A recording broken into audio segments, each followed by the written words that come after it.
All right, so for example one, just before we do it, the previous slide discussed Hooke's law, and it showed that fx is equal to negative kx. I just wanted to mention this negative sign right here. That negative sign, just so you're aware, is really just for direction. Okay, so what it's showing is if the box is here and we say that that's x equals 0, that's our equilibrium position. If I was to pull the box, I don't know, somewhere out here, okay, and the spring would kind of stretch out a little bit, and we were to say, I don't know, x is 10 centimeters. If I call that my positive direction, x you could say is positive 10 centimeters. But just remember what the spring is doing. This force, this Fx, Hooke's law, is the spring's force. The spring is pulling it back to the right. Okay, so the force, Fx, is going in the negative direction. If I was to sub numbers into here, I would have my 10 centimeters going in here. Whatever my K value is, I'm going to get a negative force. That negative force is just showing that the spring's force is pulling back to the right. If I pull this thing to the left, the spring's force pulls back to the right. Okay, so that's all Hooke's law says. Or that's what the negative, I guess, says. When I look over here then at this question, I've got this heavy book placed on a spring scale. The scale compresses downwards by 0.41 meters before reaching a new equilibrium position. If the force constant of the spring, so that's our K value, so this here is K. Force constant is this, find the book's mass.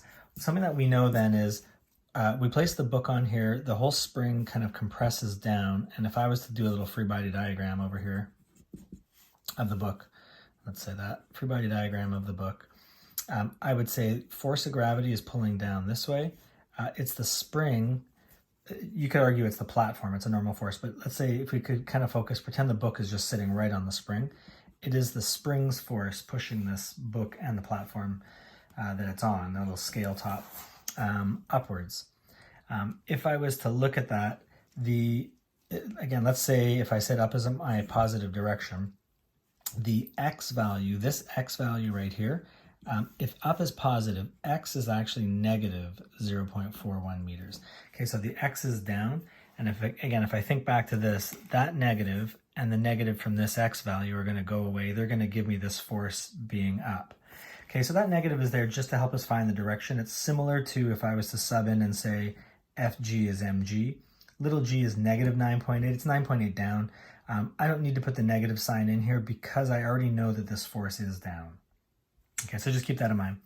If I was to look at this then, sum of F equals ma, what we know is this thing goes down, it reaches a new equilibrium position. That's reminding me, or telling me, I guess, that a is 0. Okay, the acceleration of this thing is 0. What that means then is I've got a force going up, I've got a force going down, that's equal to 0.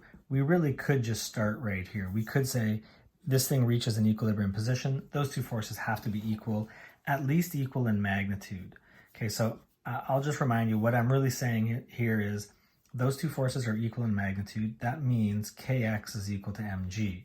Sometimes we get lost in this negative sign.